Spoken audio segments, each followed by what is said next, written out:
Oi, Eliezer, vamos falar sobre este assunto que nós gostamos tanto e que não teve pausa por conta desta pandemia. Vamos falar sobre decisões que estão sendo tomadas, discutidas, debatidas na Assembleia Legislativa do Estado do Piauí, mesmo que de plataforma virtual, no que diz respeito à fiscalização da aplicabilidade de recursos. A medida é a seguinte: o Parlamento Estadual criou uma comissão para fiscalizar a aplicação dos recursos destinados ao combate do coronavírus. Assim como o governo federal, o Poder Executivo do Piauí decretou estado de calamidade, o que desburocratiza o uso do dinheiro público. Vamos ouvir o deputado Bessá, que fala como vai acontecer essa fiscalização. Diante da situação que o país está passando, provocada pela pandemia do Covid, o Estado do Piauí decretou estado de calamidade. E nós, da Assembleia Legislativa, nós criamos uma comissão para acompanhar a aplicação dos recursos durante esse período de calamidade. Essa comissão é formada por 6 parlamentares e, dentre esses parlamentares, estou participando dessa comissão e nós iremos, juntamente com o secretário de Fazenda, secretário de Saúde, estar sempre em encontros virtuais, tratando e procurando saber como está sendo a aplicação desses recursos, até porque a Assembleia Legislativa tem também o papel não só de legislar, como também fiscalizar a aplicação desses recursos. Muito dinheiro, Eliezer Rodrigues, tem como destino o Estado do Piauí realmente precisa ser bem investigado, apurado, se está sendo aplicado da maneira correta. Isso, e quanto mais agentes fiscalizadores, melhor. Tribunal de Contas, outros órgãos de controle, nós como cidadãos também podemos acompanhar, fiscalizar, se for preciso denunciar alguma suspeita de mau uso dos recursos públicos. Então a Assembleia Legislativa acerta nesse ponto, né, de cumprir o seu dever constitucional. Eliezer, nós começamos, já está com um tempinho, a entrevistar os pré-candidatos à Prefeitura Municipal de Teresina para ouvir deles a opinião sobre como eles estão observando este combate à pandemia, esta convivência com a pandemia em território teresinense, aqui é a capital. Todos que, na realidade, lembrando que esses pré-candidatos querem administrar Teresina. Nós já conversamos com o Dr. Pessoa, conversamos com Simone Pereira, com Fábio Novo, Fábio Abreu e hoje nós vamos ouvir quem? O publicitário e empresário Fábio Sérvio do PROS, que reafirmou pré-candidatura a prefeito da capital pelo seu atual partido. Sérvio criticou a postura de governantes na gestão da crise do coronavírus. Segundo ele, falta perspectiva para o cenário pós-pandemia. Por essa linha, ele defende o retorno gradual das atividades econômicas.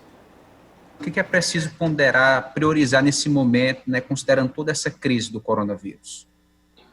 Olha, eu acho que a gente ficou, enquanto sociedade, a gente ficou por muito tempo às cegas nesse processo, com poucas informações, né, vamos dizer assim, houve uma letargia de se cientificar os dados, né?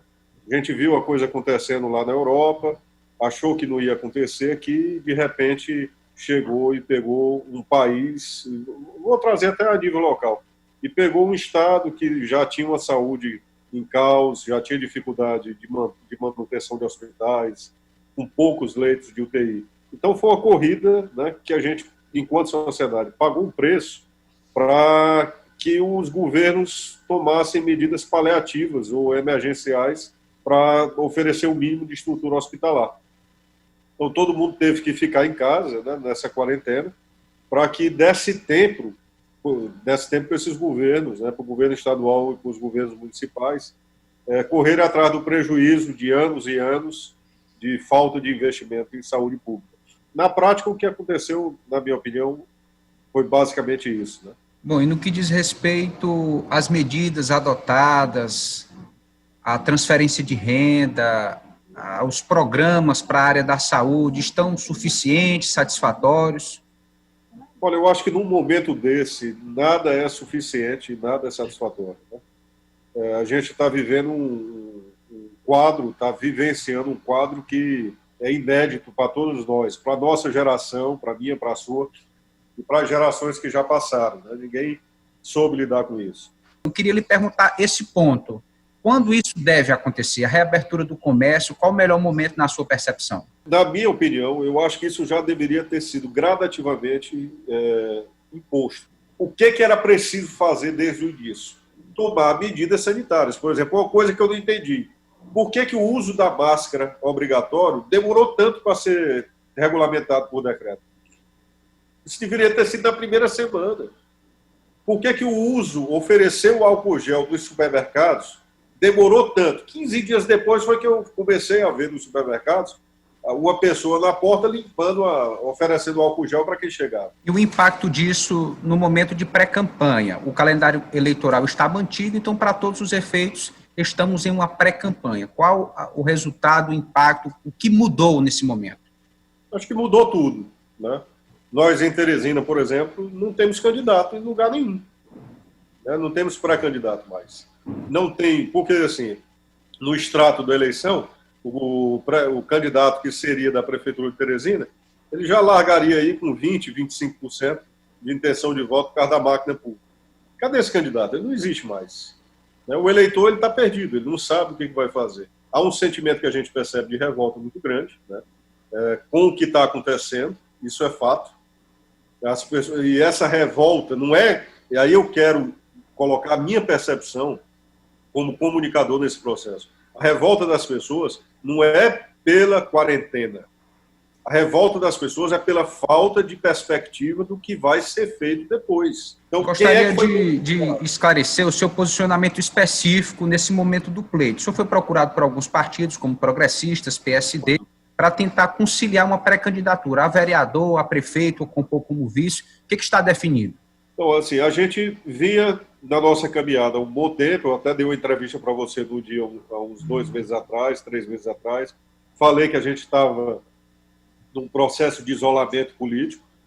Esse isolamento foi quebrado em alguns momentos, né? A gente preferiu caminhar do jeito que a gente vinha caminhando antes, como alternativa política 100% de renovação, tá? Teve o convite do Progressistas, foi um convite de alto nível, respeitoso, mas a gente entendeu que não cabia, né? Apesar do governo Bolsonaro estar se aproximando do Progressistas a nível nacional, a realidade daqui, eu acho que eu não tenho nada pessoalmente contra o senador Ciro Nogueira. A gente, inclusive, eu acho que no futuro vai ter um adversário em comum, que é o PT aqui no estado do Piauí, mas nesse momento a nossa realidade política era de fazer a caminhada que a gente estava fazendo, mesmo com um partido pequeno, com pouco recurso, né? E a candidatura a prefeito mantida. A gente está respeitando muito, e eu quero dizer isso para as pessoas muito claramente, aproveitar essa oportunidade, que eu não faço, não fiz e não farei de um problema tão sério como foi a Covid-19 e o coronavírus, palco de campanha. Então, eu preferi me silenciar durante esse período, analisar as coisas, o que estava acontecendo, sabe? Eu acho que ninguém tem que ter a irresponsabilidade de sair divulgando o que não é cientificamente comprovado e o que não é embasado. Então, tem muita gente que pegou carona aí nessa história de quebra de quarentena, disso, daquilo, outro. Eu preferi silenciar, ver o que estava acontecendo. Fui muito cobrado por falar alguma coisa. Eu acho que a hora de falar é agora, tá? Depois de analisar todo o processo. Em resumo, eu acho que a gente tem que encontrar uma alternativa para sair dessa realidade que está aí posta. É uma realidade muito difícil. Eu acho que está tendo, eu não vou dizer exagero, mas está tendo uma incapacidade do Firmino Filho e do Wellington Dias de gerir a realidade, ou de entender a realidade, tá? Em que sentido, por exemplo? É um absurdo a Prefeitura de Teresina fazer uma pesquisa, né, parecida, eu fiz estatística, não sei se você pagou estatística da faculdade, eu paguei a cadeira com Patrícia Teles, que é considerado um grande estatístico aqui em Teresina, e você pegar 900 pessoas como, vamos dizer assim... Amostra, né? Uma amostra, pega 900 pessoas, 5 pessoas dessas 900 dão contaminadas num teste rápido, que não é um teste, vamos dizer assim, 100% seguro. Aí você aplica uma famigerada regra de 3. Se 900 tinha 5 contaminadas, 830 mil habitantes vão ter 4 mil contaminados. E saúde não funciona desse jeito, né? Então, o que devia ter sido feito? Teste massivo da população. E não você chegar e querer embasar o seu discurso numa pesquisa que, não, sinceramente... Eliezer Rodrigues, duras críticas à Prefeitura Municipal de Teresina, mas eu quero realmente começar esse comentário acerca da entrevista de Fábio Sérvio, publicitário, concedeu a você. Ele revelou essa proximidade com o Ciro Nogueira, senador pelo estado do Piauí, presidente nacional do Progressistas, e que realmente deve estar próximo de Ciro em um futuro não muito distante, no qual os dois serão adversários do Partido dos Trabalhadores. Mas, de certa forma, a postura de Fábio Sérvio nesta entrevista foi bastante dura, com duras críticas à Prefeitura Municipal de Teresina, que neste contexto é muito próxima a Ciro Nogueira. Então, realmente, agora, Fábio Sérvio faz bem em estar longe de Ciro, porque se ele estivesse ao lado de Ciro com esse discurso, não daria certo.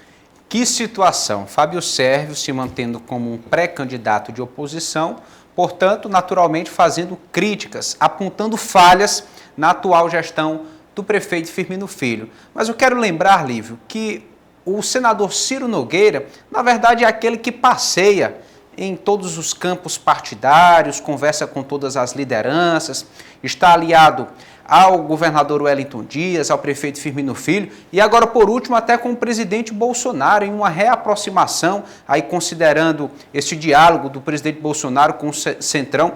Então, nós observamos que, na verdade, o personagem de todos os diálogos atualmente na política é o senador Ciro Nogueira aqui no estado do Piauí. Então o Fábio Sérvio se mantém coerente na trincheira da oposição, com um discurso alternativo aqui na cidade de Teresina. E o senador Ciro Nogueira conversando com todas as lideranças de situação, de oposição, municipais, estaduais, federais, enfim, segundo ele, sempre buscando o melhor para o estado do Piauí.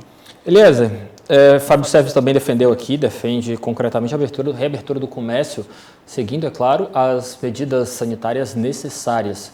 Bem diferente do que vem pregando os outros pré-candidatos que você entrevistou, não é isso? É verdade. Até agora ele foi o único que se posicionou de forma contrária ao isolamento na forma como está e defendeu uma flexibilização das atividades. Usou um exemplo considerado prático quando ele comparou a movimentação que se tem atualmente em um supermercado, atividade essencial permitida, e a movimentação prevista, por exemplo, em um armazém, em uma loja de departamento de móveis, de eletros ou de tecidos. Na concepção dele, já há uma aglomeração muito maior de pessoas nos supermercados, e isso está sendo permitido. Em contrapartida, a presença em outros setores que não seria tão grande na visão do pré-candidato Fábio Sérvio está proibida. Eliezer, estava falando aqui a contagem dos pré-candidatos que você já entrevistou, lembrando que, no caso, o pré-candidato Fábio Abreu, que é secretário de Segurança Pública, deputado federal, foi entrevistado por Nájila Fernandes. Mas você também acompanhou esse material. Nós temos 3 candidatos unidos pelo mesmo nome: Fábio Novo, Sérvio e Abreu. O nome é o mesmo, o sobrenome é totalmente diferente. E as ideologias aproxima ou distancia cada um deles em um canto? Olha, depende do questionamento. Em alguns pontos convergem, em outros divergem. Mas, de fato, no momento, no cenário atual de pré-campanha, cada um defendendo o seu projeto para a cidade de Teresina. Unidos pelo nome, separados pelo projeto político. Pela ideologia. Vamos mudar de assunto, Eliezer Rodrigues. No fim da manhã de hoje, o prefeito de Teresina, Firmino Filho, convocou mais uma vez a imprensa para participar de uma live, de um momento online, para dar umas informações acerca de uma pesquisa contratada pela prefeitura. Com você.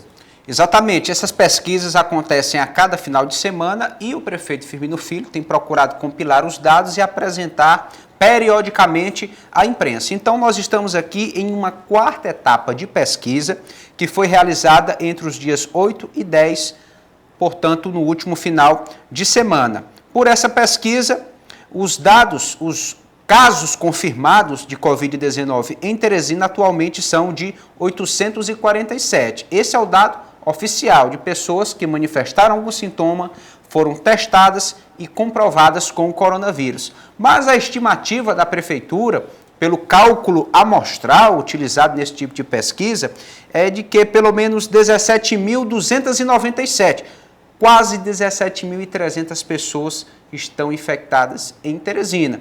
Como eu disse, é uma especulação, uma estimativa a partir de um cálculo matemático.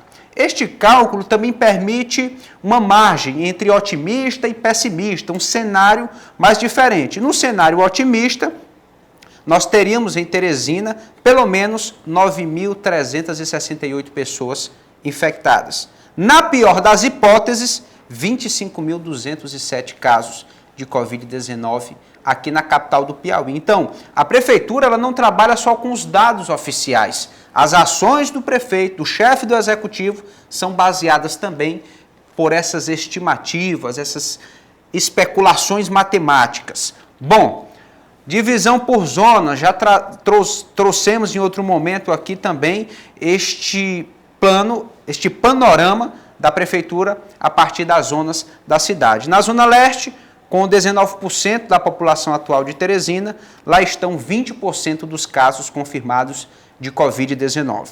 Na Zona Sudeste, 18% da população e 23% dos infectados. Veja, tem mais infectado proporcionalmente do que a própria quantidade de habitantes na Zona Sudeste de Teresina. Na Zona Norte, 29% da população e 21% dos contaminados. Na Zona Sul, 34% da população e 36% dos contaminados.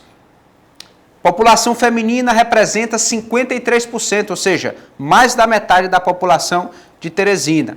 Entre elas estão 55% dos contaminados. População masculina, 47% da população e 45% dos contaminados. Essa é a divisão aí por gênero. Então, considerando a faixa etária, de 15 a 34 anos, essa faixa permanece como a mais preocupante. População jovem, ativa e até um pouco teimosa na percepção da administração municipal, porque são aqueles que acabam se movimentando mais, desregrando em relação às recomendações de higiene, de precaução. Então, entre 15 e 34 anos está a população com o maior número dos infectados identificados até o momento. Bom, surgiu, não existia essa contagem, mas surgiu, de fato, a confirmação de casos na faixa etária de 0 a 14 anos. Até semana passada não tinha nenhuma criança em Teresina com caso confirmado de Covid-19. Agora já tem. E aumentou os casos na faixa etária acima de 70 anos. É a faixa etária menos atingida, mas os casos vêm aumentando. O prefeito acredita que pela presença dos idosos, por exemplo, nas loterias, saindo para resolver alguma coisa que poderia adiar ou pedir alguém próximo para fazer, isso acaba comprometendo a saúde dos idosos. Entre os doentes, aqueles que já têm alguma doença pré-existente, alguma comorbidade, os que têm pressão alta e os obesos têm sido os mais atingidos pela Covid-19, Lívio Galeno. Muito bem, Eliezer, lembrando aqui que nós acabamos de ouvir uma crítica, duras críticas feitas por Fábio Sérvio, que é pré-candidato à Prefeitura Municipal de Teresina, a este modelo, a este estilo, a esta metodologia de pesquisa adotada pela Prefeitura Municipal de Teresina. Eliezer, vamos mudar um pouco de assunto. Nós fomos surpreendidos por um decreto do presidente Jair Bolsonaro expandindo a questão, a lista dos serviços tidos como essenciais. Sim, o presidente Jair Bolsonaro incluiu as atividades de salões de beleza, barbearias e academias de esportes na lista dos serviços essenciais. Isso significa que, no entendimento do governo federal, as atividades podem ser mantidas mesmo durante a pandemia do coronavírus. Com essa inclusão, o número de atividades consideradas essenciais chegou a 57. O presidente Bolsonaro alegou que essas 3 categorias são responsáveis por gerar mais de 1 milhão de empregos. Mas ainda que o governo federal estabeleça quais atividades podem continuar em meio à pandemia, o Supremo Tribunal Federal já decidiu que cabe aos estados e municípios o poder de estabelecer políticas de saúde, inclusive questões de quarentena e a classificação dos serviços essenciais. Ou seja, na prática, os decretos presidenciais não são uma liberação automática para o funcionamento de serviços e atividades. No Piauí, por exemplo, o governador Wellington Dias esclareceu que nada muda. Através das redes sociais, o governador informou que estes serviços continuam sem autorização para funcionar. E eu quero trazer também uma notícia de agora já, da entrevista do prefeito Firmino Filho. Diga lá. Ele lembrou que mandou fechar alguns supermercados ou alguns setores, por quê? Porque não estava nem parecendo supermercado.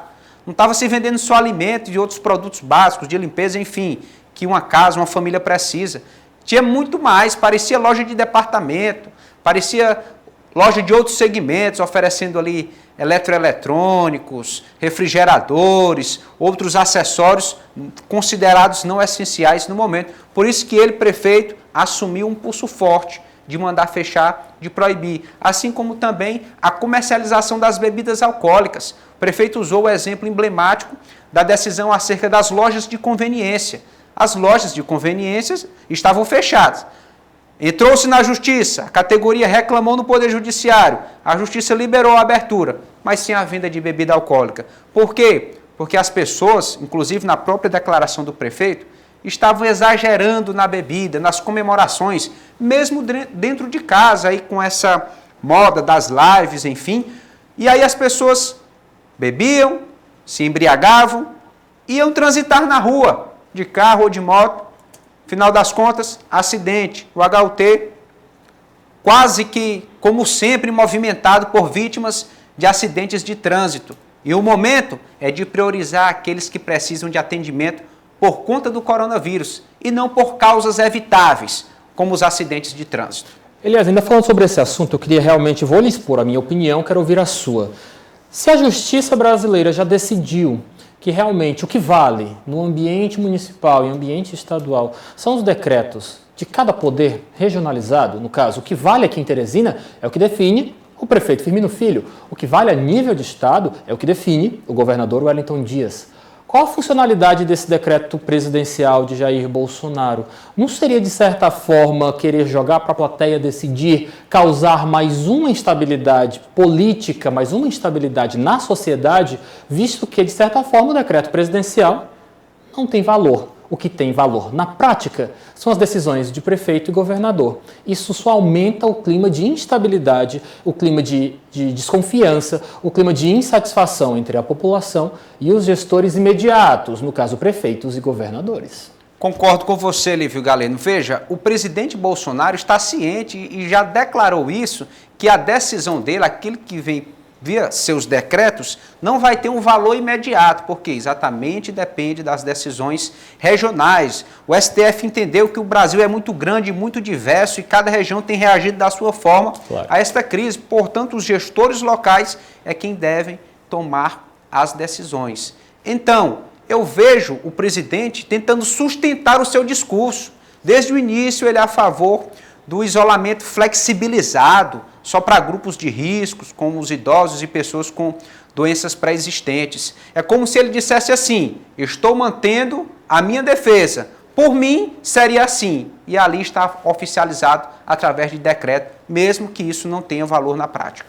Mas isso só aumenta o nosso clima de instabilidade, que é tão grande aqui no Brasil, né?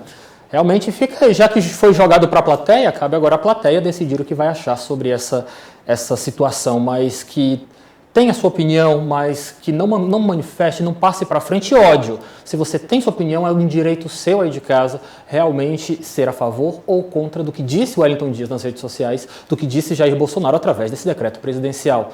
Só, por favor, tenhamos um pouco de paciência, um pouco de compostura e não passemos à frente ódio. Passemos à frente, sim, nossas opiniões, que são importantes para todo o processo que nós vivemos. Eliezer, vamos mudar um pouco de assunto, deixar de falar de política pura, mas vamos falar de uma necessidade. A gente continua bem aqui orientando as pessoas de casa nos direitos eleitorais. Qual a última informação do quadro de hoje? O prazo dado pela Justiça para a regularização dos títulos eleitorais encerrou no último dia 6 de maio. Mas se você perdeu esse prazo, assista com atenção às recomendações do advogado Daniel Oliveira. No último dia 6 de maio, encerrou o prazo para os eleitores regularizarem os seus títulos eleitorais e aqueles que não regularizaram estarão impedidos de votar nas eleições de 2020. Isso é uma restrição a um direito fundamental, que é o direito ao voto, ao exercício da cidadania, mas está amparado exatamente nessa necessidade que a Justiça Eleitoral tem de ter a sua base de dados, de ter o cadastro de todos os eleitores regularizados. As principais sanções para os eleitores, além de ter essa restrição a esse direito fundamental, que é o direito de votar, está também relacionada a multas eleitorais por o voto no Brasil ser obrigatório, também as sanções com relação a assumir cargos ou funções públicas que exigem a quitação, digamos assim, estar quites com a Justiça Eleitoral em todos os aspectos. Nós recomendamos que os eleitores que não regularizaram os seus títulos de eleitor tenham também a obrigatoriedade de justificar a ausência e o voto nas eleições, quem, por exemplo, não conseguiu mudar. Da mesma forma, aqueles eleitores que não regularizaram agora em maio ou não tiraram o seu título de eleitor, a partir do mês de novembro terão essa possibilidade. Por quê? Porque de agora, de maio até outubro, a Justiça Eleitoral vai unir todos os seus esforços na organização das eleições. Uma situação muito peculiar tem acontecido, e é importante a gente ressaltar, que são aqueles eleitores que no prazo legal buscaram a Justiça Eleitoral, para regularizar a sua situação, para tirar o título de eleitor, por exemplo, e ainda não tiveram resposta. É importante esclarecer que nesses casos não haverá prejuízo, ainda que a Justiça Eleitoral não tenha deferido, digamos assim, o título de eleitor dessas pessoas, mas como eles fizeram a requisição do título de eleitor por e-mail ou pelo aplicativo do TSE, a Justiça Eleitoral vai dar uma resposta e essas pessoas vão poder sim votar nas eleições de 2020.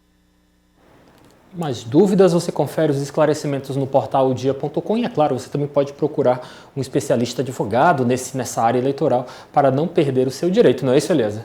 Com certeza, o título de eleitor, o direito de votar é uma conquista emblemática para a democracia do país.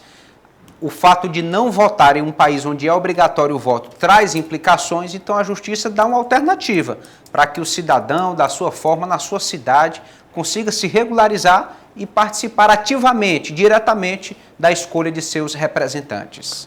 Obrigado, Eliezer. Até já. Política do dia.